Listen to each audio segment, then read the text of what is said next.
Présentation détaillée, chiffrée, mais aussi technique ce matin dans l'hémicycle du Congrès. La direction d'Air Calédonie est venue présenter aux élus le scénario de la procédure de redressement de la compagnie qu'elle souhaite enclencher.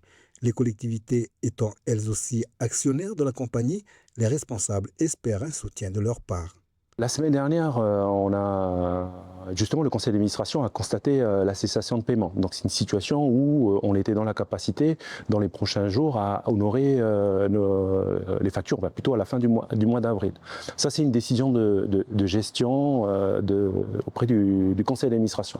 L'étape suivante, c'est que ça ouvre une période de 45 jours dans laquelle je dois présenter le bilan devant le tribunal du commerce. Donc il n'y a pas de date aujourd'hui qui est encore fixée, mais l'étape suivante c'est ça, c'est d'aller déposer le bilan au tribunal du commerce pour expliquer la situation. Et notamment le soutien qu'on pourra attendre des collectivités qui sont actionnaires de la compagnie pour pouvoir engager un plan de redressement de la compagnie. En tout cas, il y a une volonté forte de faire en sorte de débloquer la situation.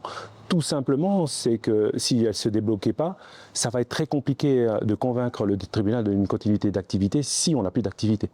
Pour le président du groupe UCF LNKS au Congrès, il faut envisager le retour de la compagnie vers Magenta afin de débloquer la situation avec les collectifs des îles qui bloquent les aérodromes.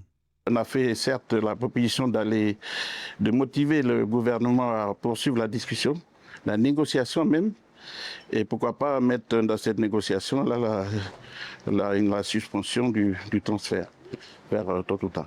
On ne dit pas qu'il faut arrêter la démarche de suspendre parce qu'il y a forcément peut-être besoin d'échanger, d'expliquer et peut-être de rassurer.